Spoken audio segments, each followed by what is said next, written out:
तो चलिए शुरू करते हैं हम अपना आज का topic, that is partnership account.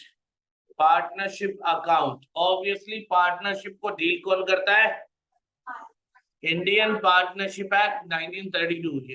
याद रहेगा ये, इंडियन पार्टनरशिप एक्ट 1932 को 32 ही डील करता है पार्टनरशिप को। तो मेजॉरिटी ऑफ प्रोविजंस जो भी आपको मिलेंगे वो कहाँ मिलेंगे? इंडियन पार्टनरशिप एक्ट में मिलेंगे। So basically we'll start from the very first thing, that is what is the meaning of partnership। partnership होता क्या, definition क्या है partnership? तो if you remember, आपको बहुत बेसिक 11th 12th लेवल पे भी बताया गया होगा। 11th क्लास में बीएसटी में भी था और 12th क्लास के अकाउंट्स में भी था, ठीक है ना।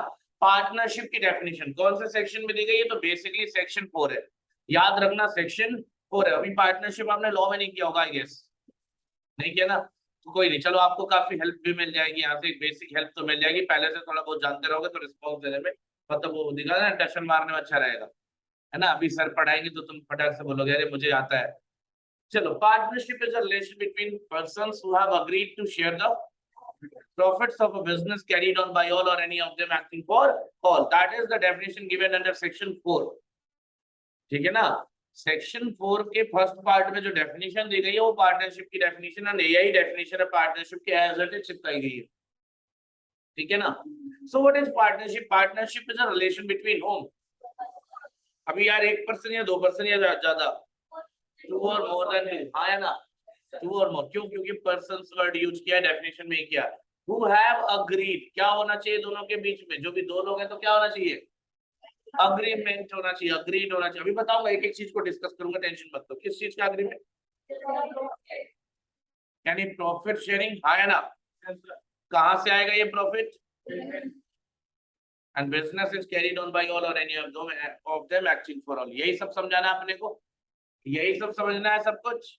तो चलिए शुरू करते हैं अपने पर्टिकुलर पार्टनरशिप के फीचर्स को, कैरेक्टरिस्टिक्स को, क्योंकि यहीं से आपको एक्चुअली फीलिंग समझ में आएगी पार्टनरशिप कहना क्या चाहता है और पार्टनरशिप होता क्या है। You'll get everything about partnership from the features of the partnership, that is characteristics as well. What is the very first point? It is an association of two or more person। क्या कोई एक person खुद से partnership कर सकता है? नहीं। Partnership is a contract, contract होता है, क्योंकि ये जो पार्टनरशिप एक्ट है ये कॉन्ट्रैक्ट एक्ट से निकला हुआ है। तो पार्टनरशिप इज अ कॉन्ट्रैक्ट, और कॉन्ट्रैक्ट होने के लिए कम से कम कितने लोग चाहिए होंगे, है ना। ये तो पढ़ लिया होगा, तो कम से कम दो लोग चाहिए, यानी दो या दो से ज्यादा लोगों के बीच का एक एसोसिएशन है, एक ग्रुप है, हाँ है ना। सर बात तो सही है, मिनिमम कितने होने चाहिए? To create a partnership there is a requirement of minimum two particular two people, हाँ है ना। दो लोग चाहिए नहीं चाहिए? कम से कम दो लोग तो चाहिए, ज्यादा से ज्यादा कितने चाहिए? अभी दो दो जवाब आ गए, 50 और 100, दो दो जवाब आ गए, तो मेरे हिसाब से क्या है? दोनों दोनों ही है, मैक्सिमम 100 एंड मैक्सिमम 50। अब अगर 12th, अभी 12th तो पास हो गए होगे ना शायद, है ना। कोई फेल वेल हुआ? नहीं हुआ। 50 कब? चल तुम ही बताओ, 50 कब? ये क्या बता, तू 12th ही पास, ग्रेजुएशन भी हो चुकी, हाँ बताओ। है ये मोदी जी ने किया? ये गलत जगह पढ़ा ना फिर तुम, ऐसे ही बेवकूफ बनाया जाता बच्चों को। हाँ जी, हाँ तो ये तो कह रहा हूँ, पढ़ाया क्या जाता है स्कूल्स में? अगर ढंग से पढ़ाया जाता तो तुम्हें जरूरत पड़ती किसी चीज की? ये दोनों बातें बताई गई कंपनीज एक्ट में और कंपनीज रूल्स में। जो 100 लोगों का प्रोविजन है, that has been given under section 464 of companies act, और 50 वाला प्रोविजन जो है वो दिया गया rule 10 of companies incorporation rules 2014। अब टेक्निकली नोटिफिकेशन है, यानी नोटिफाइड अभी तक कितना? 50, मैक्सिमम 100 जा सकते, लेकिन अभी तक रूल्स के हिसाब से नोटिफाइड कितना है? 50। तो कितने लोग अलाउड है? 50 लोग, ठीक है ना।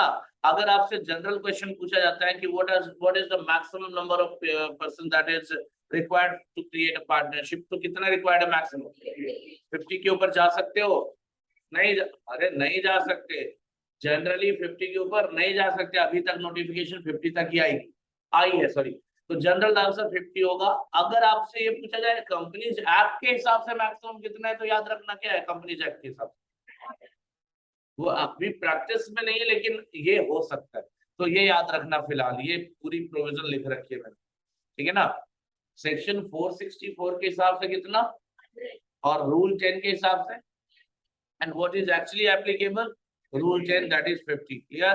तो अगर तुमसे सवाल किया जाए कितने लोग पार्टनरशिप में हो सकते हैं, मिनिमम, मैक्सिमम 50, ठीक है ना, minimum to maximum 50। Next thing, registration. Registration is quite optional. Why so? क्योंकि ये एक्ट कहता है ना। पार्टनरशिप का रजिस्ट्रेशन कंपलसरी है या ऑप्शनल है, तो क्या होगा, ऑप्शनल है।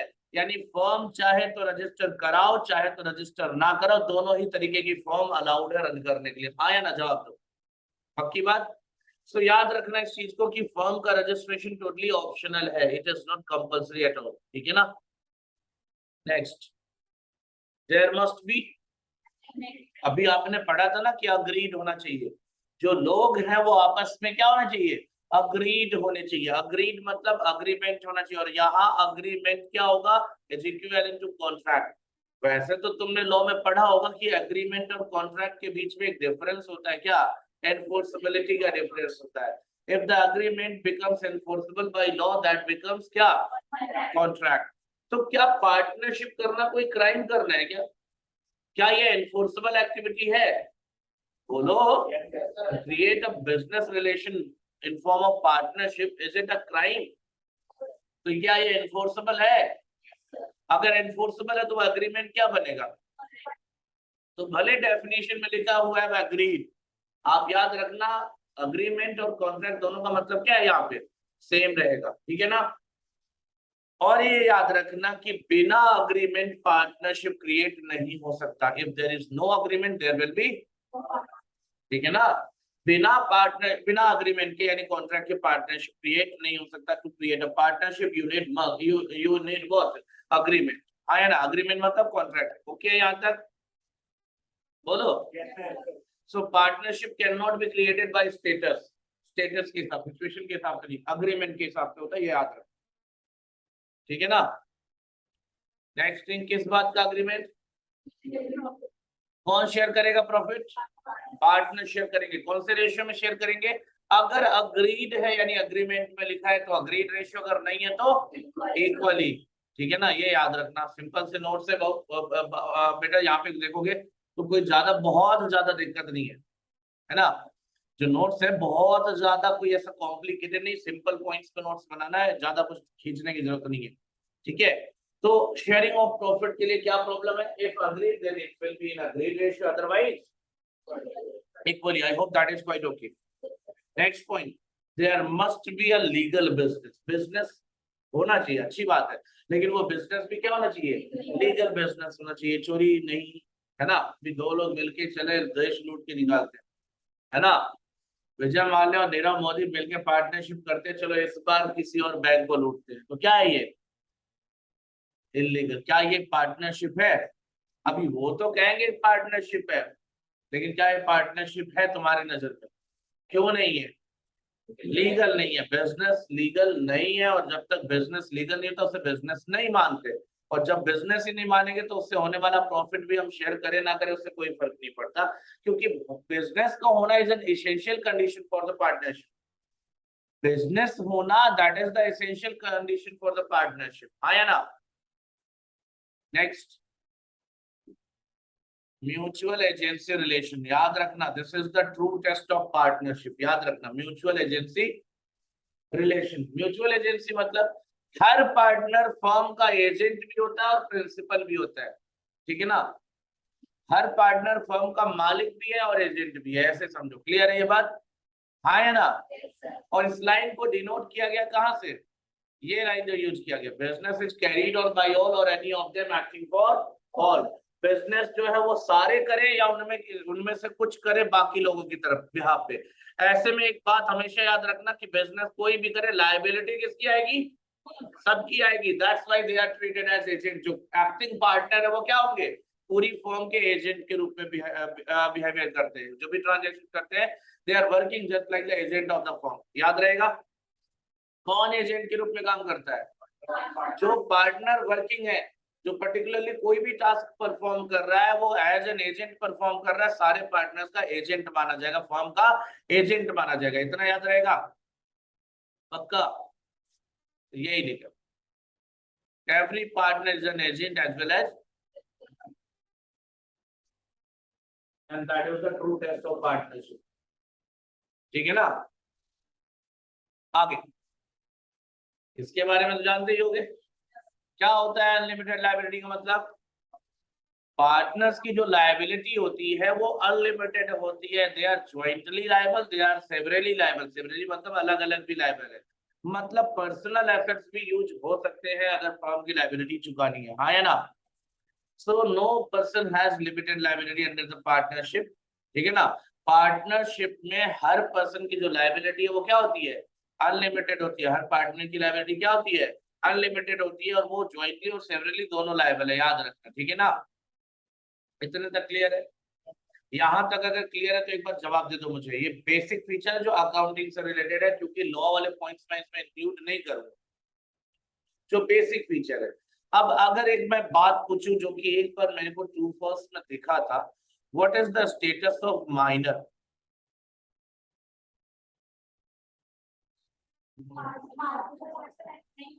माइनर पार्टनर बन सकता है या नहीं बन सकता है एक्सेप्शनली या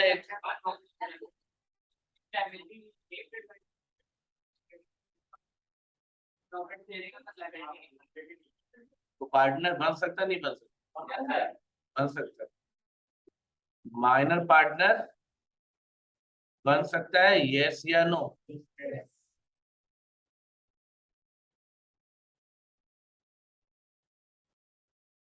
क्या माइनर पार्टनर नहीं बन सकता? Minor can be beneficiary. क्या बन सकता है?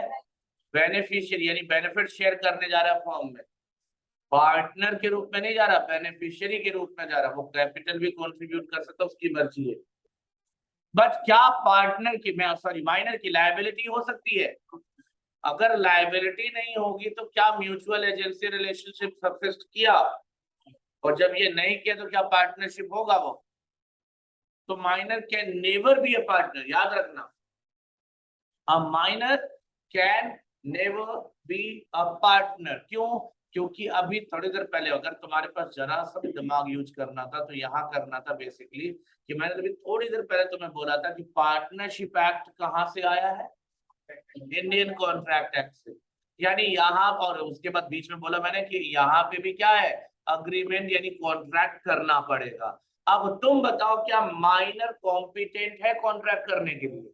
तो भाई मेरे क्या किया तुम लोगों ने? ऐसे कौन सा लॉजिक लगाया? बेसिक पे रहो ना हमेशा।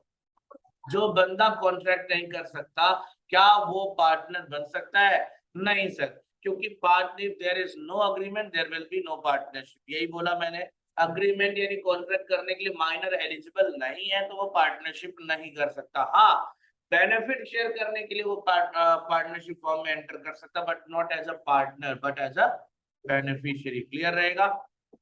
बोलो ठीक है यहाँ तक? इसका नाम सुना है? क्या है ये? Deed. What is that? Partnership deed. Deed क्या होता है बेटा? याद रखना, अग्रीमेंट होना चाहिए पार्टनर्स के बीच में। अग्रीमेंट कंपल्सरी है या नहीं है ये बताओ। अब अग्रीमेंट कैसे किया जाता है? रिटन या और इम्प्लाइडली। तो एग्रीमेंट कैसे भी कर सकते हो, लेकिन जब आप डीड की बात करते हो, किसकी बात कर रहे हो आप? डीड। तो डीड कभी ओरल नहीं होता, ओरल डीड नहीं होता, याद रखना। ये जब भी होगा क्या होगा? रिटन होगा, ये हमेशा याद रखना। डीड हमेशा किस फॉर्म में होगा? रिटन फॉर्म में होगा। चाहे वो प्रॉपर्टी का डीड हो, चाहे वो लीज डीड हो, चाहे वो पार्टनरशिप डीड हो। प्रॉपर्टी का डीड बनवाते हैं, रजिस्ट्री कराते हो, अग्रीमेंट करते हो, जमीन खरीदते हो। कैसे होता है जमीन? क्या ओरल कॉन्ट्रैक्ट हो सकता है जमीन खरीदने का? बोलो कैसे होता है? फिर रजिस्टर्ड कराना पड़ता है, डीड बनानी पड़ती है, वही चीज है। तो डीड कभी ओरल नहीं होता, याद रखना। तो इसीलिए पार्टनरशिप डीड का मतलब क्या हुआ? रिटन अग्रीमेंट बिटवीन पार्टनर्स के बीच में जो रिटन एग्रीमेंट है उसे हम क्या नाम देते हैं? पार्टनरशिप डीड का नाम देते हैं। आई hope that is quite okay. बोलो नेक्स्ट पॉइंट। अब अगर पार्टनरशिप डीड बनी ही नहीं है, इसका मतलब अग्रीमेंट नहीं है, आया ना? नहीं सर, अग्रीमेंट है। कैसे होता है अग्रीमेंट? मैंने बोला ना कि जरूरी तो नहीं ना ओवरऑल और रिटन हो। क्या हो सकता है? इम्प्लाइड भी हो सकता है अग्रीमेंट। अग्रीमेंट क्या हो सकता है? इम्प्लाइड भी हो सकता है। तो यार इन्होंने इम्प्लाइड एग्रीमेंट किया था, आपको क्या दिक्कत है बताओ? सो अग्रीमेंट ओरल हो ऐसा जरूरी नहीं है, रिटन हो ये जरूरी नहीं है। तो ऐसा इम्प्लाइड भी हो सकता है कि कुछ लिखा नहीं, कुछ बताया नहीं, बाय डिफॉल्ट वो लोग चाहते थे ऐसे चलो। ठीक है ना? अब मुझे बताओ एक बात, सिंपल सी बात बताओ, अगर ओरल या रिटन नहीं है, कुछ डिसाइड नहीं है, तो प्रॉब्लम नहीं आएगी? आएगी ना? अरे कुछ पहले से डिसाइडेड नहीं है, प्री डिसाइडेड कुछ भी नहीं है, प्रॉब्लम तो आएगी ना मेरे भाई। अब उस प्रॉब्लम को डील करने के लिए कौन बैठा है? भाई देखो, प्रॉब्लम आ रही है तो आने दो, कोई दिक्कत नहीं।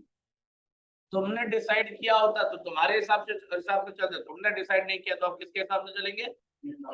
इंडियन पार्टनरशिप एक्ट 1932 के हिसाब से चलेंगे। और ये क्या क्या बताता है देखो, इसके प्रोविजन क्या कहते हैं कि अगर तुमने डिसाइड नहीं किया कोई भी रेशियो तो क्या हो जाएगा?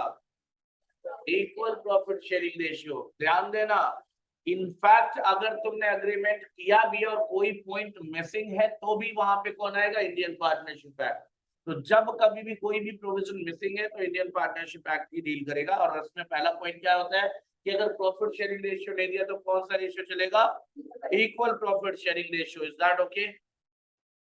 Next point, no interest on capital is allowed. Interest on capital is not allowed to any of the partner. Clear है? और जब इंटरेस्ट इन कैपिटल अलाउ नहीं हो रहा तो ड्राइंग पे इंटरेस्ट चार्ज भी नहीं होगा, ये भी याद रखो। If you are not allowing interest on capital, then you have no right to charge interest on drawing. ये दोनों ही चीजें बंद कर दी गई, मना कर दी गई अगर पार्टनरशिप एक्ट की मानो तो। नेक्स्ट क्या? Salary, commission, bonus etcetera will not be allowed. कुछ नहीं अलाउ होगा। क्यों? क्योंकि आप पार्टनर हो, आप सबके लिए काम करो, करना भी है आपको। एक्स्ट्रा काम करने का कोई एक्स्ट्रा कमीशन नहीं मिलेगा, याद रखना। अगर आपने फर्म को लोन दिया, किसने लिया है लोन? किसने लिया है? फर्म ने। किससे लिया है? पार्टनर से। अगर पार्टनर ने फर्म को लोन दिया, तब पार्टनर ने फर्म को लोन दिया और कोई अग्रीमेंट नहीं है इंटरेस्ट का, तो इंटरेस्ट मिलेगा नहीं मिलेगा? कितना मिलेगा? 6% पर एनम इंटरेस्ट मिलेगा। और वो कितना मिलेगा? 6% पर एनम का इंटरेस्ट मिलेगा। यू मस्ट रिमेम्बर दैट, याद रखना। लेकिन अगर फर्म ने पार्टनर को लोन दिया तो उसके लिए इंटरेस्ट का रेट डिसाइड होगा, वो लोग डिसाइड करेंगे, उसके लिए पार्टनरशिप एक्ट नहीं। ठीक है ना? हम ये नहीं कह सकते नहीं मिलेगा या मिलेगा, वो उनकी प्रॉब्लम। ठीक है ना? We are not suppose to tell that. ठीक है? फर्म ने जो पार्टनर को लोन दिया उसका कोई हिसाब किताब यहाँ मतलब नहीं। ठीक है? याद रहेगा? बोलो। अब देखते हैं जरा फाइनेंशियल स्टेटमेंट।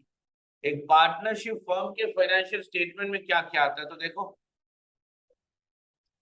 ट्रेडिंग अकाउंट, दूसरा, तीसरा। अब देखो ये सोल प्रोप्राइटरशिप में भी आता है नॉर्मल, लेकिन ये आपके लिए नया है। और ये बैलेंस शीट तो आपको पता है बैलेंस शीट क्या होता है, आया ना? कितना ओके रहेगा? तो नया क्या मिल रहा है आपको? PNL appropriation. तो बात हम उसी की करेंगे, लेकिन यहाँ पे देखो एक पार्ट में एक बंदा नहीं है बिजनेस का मालिक। मालिक कितने? मल्टीपल है। तो ऐसे में क्या करना होगा? उनका कैपिटल अकाउंट भी मेंटेन करना होगा। और कैपिटल अकाउंट किस तरीके से मेंटेन होता है सर? दो तरीके से। कैपिटल अकाउंट दो तरीके से मेंटेन होता है। पहला क्या है? दूसरा क्या है? पहला, दूसरा। फिक्स्ड कैपिटल का मतलब you are not going to change the capital balance of partners. जो भी एक्स्ट्रा चीजें आ रही हैं वो कहाँ ले जाओ? एक अलग अकाउंट ओपन करो और उसका नाम क्या होगा? Partners current account. Capital account में क्या रिकॉर्ड होगा? केवल कैपिटल रिकॉर्ड होगा, जो कैपिटल कंट्रीब्यूशन डायरेक्टली आ रहा है। ठीक है ना? उसके अलावा जो प्रॉफिट हो गया, सैलरी हो गया, इंटरेस्ट हो गया, ये सब चीजें जो रिकॉर्ड, ड्रॉइंग हो गया, सब रिकॉर्ड होगा कहाँ पे? अलग अकाउंट में, पार्टनर्स करेंट अकाउंट में। लेकिन अगर कैपिटल फ्लक्चुएटिंग है, it means you can change the capital balance as well. तो ऐसे में क्या होगा? एक ही अकाउंट बनेगा, सबको जोड़कर क्या पार्टनर्स कैपिटल अकाउंट। यहाँ तक किसी बच्चे को कोई भी दिक्कत हो तो मुझे बताओ और फटाफट रिप्लाई।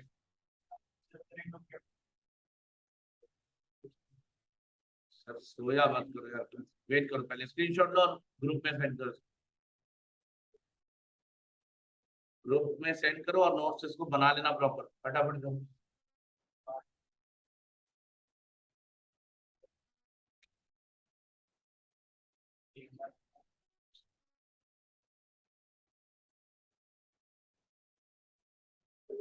चले आगे।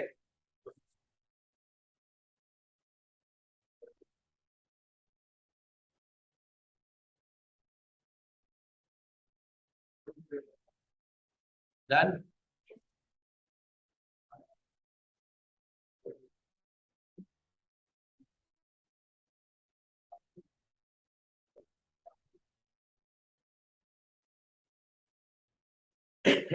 हो गया।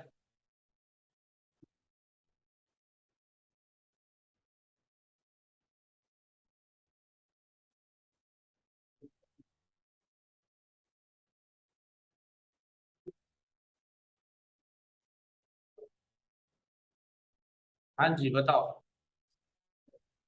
अभी बताया कैपिटल में केवल कैपिटल आएगा और उसके अलावा जितनी भी इंफॉर्मेशन होगी कहाँ जाएगी। और उसमें मैंने एग्जांपल भी दिया है, इंटरेस्ट, ड्राइंग, प्रॉफिट सब जाएगा। तो और अब क्या जानना, पोस्टमार्टम थोड़ी ना करना है यार, अभी क्वेश्चन में देख लेंगे। अभी तो शुरुआत है, अभी आगाज है, एग्जाम बाकी है दोस्त, ठीक है ना। चलिए अब आते हैं, थोड़ा सा थ्योरी पढ़ लेते हैं। मॉड्यूल से भी इंट्रोडक्शन वाला चैप्टर दिया, क्यों दिया इंट्रोडक्शन का चैप्टर? पढ़ने के लिए, तो थोड़ा पढ़ लेते, वरना बेइज्जती फील करेगा ना बेचारा। चलिए, what is partnership, we have done with that. Why partnership, अब यार ये पढ़ लेना, ये फालतू बातें। अगर तुमसे कोई पूछे पार्टनरशिप क्यों पढ़ रहे हो, तो याद रखना सीए फाउंडेशन के सिलेबस में इसलिए पढ़ रहे, नहीं तो नहीं पढ़, ठीक है ना, है कि नहीं है। और तुम बेटा चैटिंग कर लो, बहुत फायदा मिलेगा। ये जो सामने चल रहा है ये देखने लायक तो है नहीं, बेकार सी चीज है ना। ये ऐसी हरकतें कर रही हो तो एकदम कोने में पीछे जाके बैठा करो, या तो ध्यान दिया करो क्लास में। डेफिनेशन इज ओके, बता दिया मैंने। अग्रीमेंट के बारे में बताया, बिजनेस के बारे में बताया, sharing of profit, mutual agency. अच्छा एक लाइन लिखा है, जरा लाइन को ध्यान से देखना।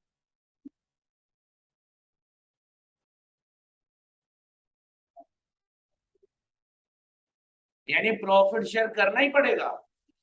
हाँ, बोल, ये क्या बोल रहा है, कि कंपल्सरी लिखा है? नहीं, ये कहता है कि तुम्हारा राइट है कि तुम प्रॉफिट शेयर करोगे, बट अगर तुम्हारा मन नहीं करता तो तुम छोड़ सकते हो, राइट को त्याग सकते हो। बोलो, अरे बोलो यार। किसी दुकान पे पैसे देने के बाद ये तुम्हारा राइट है कि तुम्हें वो सामान दे, लेकिन तुम्हारा मन नहीं करता, तुमने कहा अच्छा छोड़ो, जाना नहीं चाहिए सामान, पैसे भी रख लो, सामान भी नहीं चाहिए, क्या कर सकते हो ये काम? बिल्कुल कर सकते हो, because that is your right. तो यहाँ ये नहीं लिखा है कि उसको प्रॉफिट शेयर ही करना है, वो कहता है कि अगर उसको प्रॉफिट शेयरिंग राइट नहीं मिलेगा, अगर राइट नहीं मिलेगा तो वो पार्टनर नहीं कहलाएगा। राइट तो मिलेगा लेकिन प्रॉफिट शेयर ही होगा ये जरूरी नहीं है। तो क्रिएट अ पार्टनरशिप, ये मस्ट, ये याद रखना कि पार्टनर को प्रॉफिट शेयर करने का राइट मिलना जरूरी है, प्रॉफिट शेयर करना जरूरी नहीं है, ठीक है ना, दोनों में अंतर होता है ना। बोलो, सिंपल सी बात है। म्यूचुअल एजेंसी समझा दिया, माइनर एज ए पार्टनर,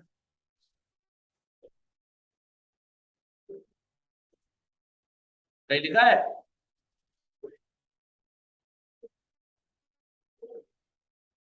कहीं लिखा है पार्टनर बन सकता है? बोलो, फिर ऐसे जबरदस्ती पढ़ाई होगी? नहीं हो सकता, याद रखना लॉजिक यही है, कहीं लिखा है ही can be added to the partnership, कोई दिक्कत नहीं है, ओनली फॉर प्रॉफिट शेयरिंग, और कोई ऑब्जेक्टिव नहीं होगा, इसका लॉस नहीं होगा, ठीक है ना। नंबर ऑफ पार्टनर्स के बारे में बताया क्या, मिनिमम टू मैक्सिमम 100 इसके हिसाब से, रूल 10 के हिसाब से, ठीक है ना। मैक्सिमम कैरिंग अभी कैपेसिटी कितनी है, 50 तक, ठीक है। What is LLP? चलिए, वैसे तो आपके लॉ में पूरा ये एक्ट ही पढ़ना है, एलएलपी एक्ट 2008, और फिलहाल क्या बात करते हैं, हम थोड़ी सी डिस्कशन तो कर ही लेते हैं एलएलपी के बारे में, क्योंकि कहीं ट्रू फॉल्स में आ गया तो फिर बाद में आप पछताओ। देखो, there is a kind of business that is known as what, partnership. Normal partnership की बात हो रही है, और एक काइंड ऑफ बिजनेस होता है जिसका नाम क्या है, कंपनी। दोनों में कुछ अच्छाइयां हैं, कुछ बुराइयां हैं। जरा कंपनी की कुछ बुराइयां बताओ, अच्छाइयां छोड़ो, कंपनी फॉर्म ऑफ बिजनेस की कुछ कमियां बताओ, कुछ दिक्कतें बताओ। तो पहली प्रॉब्लम है सर, फॉर्मेलिटीज बहुत ज्यादा होती है इसको फॉर्म करने की, ठीक है ना। बहुत फॉर्मेलिटीज होती हैं, बहुत लीगल प्रोसीजर फॉलो करना पड़ता है कंपनी बनाने की, हाँ है ना। दूसरा, कॉस्ट भी ज्यादा लगता है, कॉस्टली होता है, हाँ है ना। बोलो बेटा। और अकाउंट्स मेंटेन करना भी बहुत हैवी होता है, मतलब काफी ज्यादा कॉम्प्लिकेटेड इनकॉर्पोरेशन लेवल पे, आया ना। फायदे क्या है लेकिन, लाइबिलिटी लिमिटेड हो जाती है, जो अल्टीमेटली जो बोला जाता है ना लिमिटेड लाइबिलिटी, ये इसी यही रीजन ही रहा है, कंपनी लाने का प्राइम रीजन तो यही है, लिमिटेड लाइबिलिटी वाला। तो लाइबिलिटी क्या हो जाती है, लिमिटेड हो जाए। और क्या फायदे, कैपिटल हैवी मिल जाएगा क्योंकि पब्लिक इन्वॉल्व हो जाएगी, ठीक है, ये सब चीजें। पार्टनरशिप में कुछ कमियां बताओ, अनलिमिटेड लाइबिलिटी और लिमिटेड कैपिटल, आया ना। ऑब्वियसली कैपिटल मिलेगा पब्लिक से, बट जितने पार्टनर होंगे उतने ही ना। बोलो, पर अच्छाइयां क्या है, बोलो बोलो। इजी है, इजी है फॉर्म करना, है ना। रजिस्ट्रेशन का पंगा नहीं है, तो लीगल फॉर्मेलिटीज खत्म हो गई, है ना। और एक्सपेंसिव नहीं है इसको चलाना, है ना। पार्टनरशिप चलाना एक्सपेंसिव नहीं है, बिल्कुल। थोड़ा सा ये समझो कि सोल प्रोप्राइटरशिप और पार्टनरशिप में जरा सा अंतर आता है, खर्चे की बात करें। अब तुम्हें दिख रहा होगा जो इसकी कमियां थी वो यहाँ पे अच्छाइयां बन के निकल के आई, इसके में अंदर नहीं है, और जो इसके अंदर कमियां वो इसके अंदर नहीं है। तो हुआ क्या, दोनों के लिए एक बीच का रास्ता निकाला गया, ठीक है ना। बीच का रास्ता निकाला गया और उसे नाम क्या दिया गया, एलएलपी। एलएलपी का मतलब हुआ लिमिटेड लायबिलिटी पार्टनरशिप, और लिमिटेड लायबिलिटी का मतलब होता है कि in some cases to certain extent partners की लायबिलिटी क्या कर दी जाएगी, लिमिटेड कर दी जाएगी। याद रखना, पार्टनर्स की लायबिलिटी क्या कर दी जाएगी, लिमिटेड कर दी जाएगी। अब वो क्या केस होगा मैं समझा देता हूँ, what is the basic difference. एक एग्जांपल लेके समझा देता हूँ कि जैसे अभी तक मान लो ये दोनों पार्टनर है ना, ये दोनों दिखाई देते हैं, तो ये दोनों पार्टनर, लैपटॉप के आगे रख सकते, ये दोनों पार्टनर जो है ना, ये दोनों में से ये बंदा फ्रॉड है, क्या है, ये फ्रॉड है। अब मार्केट में गया और चूना लगा के आया, इसके पड़ोसी को ये चूना लगा के आया, 100 करोड़ का चूना लगा दिया, लॉस कराया फर्म का, इसका चूना लगा, इसको चूना लगाया, भरपाई कौन करेगा, फर्म। कौन कौन मिलके भरेगा, या ये अकेले भरेगा। तो पार्टनरशिप का जो बेसिक पार्टनरशिप का रूल है कि जो थर्ड पार्टी होगी ना, थर्ड पार्टी के लिए कौन लायबल होगा, पूरी फर्म लायबल होगी। याद रखना, भले वो फ्रॉड करके आए, स्कैम करके आए, तुम्हारा पार्टनर है ना, तुम भी जिम्मेदार हो, आया ना। तो ये याद रखना कि थर्ड पार्टी के लिए लायबल कौन होगा, पूरी फर्म लायबल होगी। कब, when you are discussing about the normal partnership business, आया ना। लेकिन अगर यही एलएलपी होता ना, फर्म तो जिम्मेदार होती, बट टू लिमिटेड एक्सटेंट। अब दोनों में अंतर क्या आया सर, देखो, नॉर्मल पार्टनरशिप में फर्म जिम्मेदार है, मतलब क्या है, सारे पार्टनर्स की लायबिलिटी क्या हो गई, यानी मान लो मिस्टर शिवम ने फ्रॉड किया तो विवेक का भी घर बेचा जा सकता है ना। हाँ हाँ, शिवम का तो जाएगा जाएगा, किसका घर बिकेगा फिर, क्यों, क्योंकि पार्टनरशिप में थे तो थर्ड पार्टी के साथ जो गलत हुआ उसकी भरपाई आप लोग मिलकर करोगे, टू द अल्टीमेट एक्सटेंट करोगे, आया ना। लेकिन अगर आप एलएलपी की बात करते हो, एलएलपी में ये चीज अगर देखोगे तो घर केवल किसका बिकेगा? विवेक की लाइबिलिटी कहां तक होगी? जितनी फॉर्म में उसकी एसेट्स है उतने तक। उसकी लिमिटेड हो गई नहीं हो गई? लिमिटेड हुई या नहीं हुई? अभी गलती किसी और की, सजा किसी और को नहीं मिलेगा, है ना? अब तो वैसे होता तो शिवम धमकी देता, बात मानता या फ्रॉड करके आओ, है ना? मतलब थोड़ा ये एक एग्जांपल था वैसे तो ऐसा ही कुछ फीचर होता है एलएलपी का जो फायदा है ना? देखो ध्यान से, पहला पैराग्राफ तो ऐसे ही है। With the growth of Indian economy, the role played by its entrepreneurs as well as its technical and professional manpower has been acknowledged internationally. अब कहानी पढ़ लो, पढ़ के लिखिए भाई ने। उसके बाद गवर्नमेंट को फील हुआ, अरे कुछ फील हुआ और ना हुआ और तुम्हें ज्यादा ही फील हो गया, ठीक है ना? गवर्नमेंट को कष्ट हुआ कि बड़ा दुख झेलते हैं हमारे जवान छुट्टे और तो एक काम करते हैं एलएलपी नाम का बिजनेस। अरे ठीक है, ये कहानी बढ़िया बना रखी है, पढ़ोगे ना तो मतलब बॉलीवुड वाले फेल है कि स्टोरी मूवी तो बनी सकती है। बाकी तुम्हारे मतलब की जो बात है, LLP is viewed as an alternative corporate business proposal that provides the benefit of limited liability, but allows its members the flexibility of organizing their internal structure as partnership. Clear है ना? फॉर्मेशन पार्टनरशिप की जगह तरह हो जाएगा, लेकिन इसमें limited liability का फीचर होगा। तो तुम्हारे काम की बात केवल ये है, LLP is a separate legal entity. हाँ बॉडी कॉर्पोरेट है, हाँ है ना? एग्जाम्पल दिया होगा, कुछ ना कुछ देख लेना।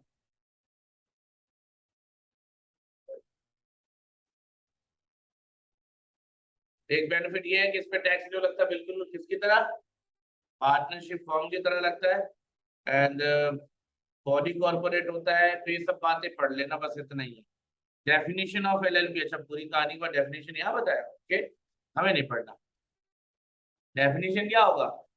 A partnership having limited liabilities, limited liability partnership, ये पढ़ोगे?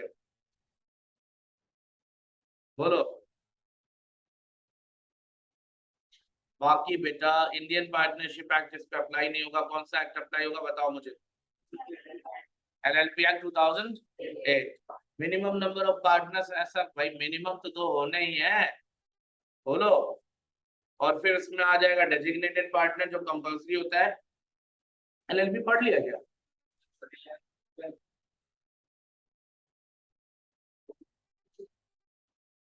तो बाकी लोग मेरा सवाल समझ गए थे ना? बाकी समझ गए ना? तो चलो बाद में देखेंगे। देखो आपको ज्यादा दिमाग नहीं लगाना, ये कंपैरेटिव फीचर पढ़ लेना, इससे ज्यादा दिमाग मत चलाना, ठीक है? पार्टनरशिप और एलएलपी में डिफरेंशिएशन किया गया ये देख लेना। मेन क्लॉजेज, पार्टनरशिप डीड क्या होता है ये मैंने आपको समझा दिया, हाँ या ना जवाब दो।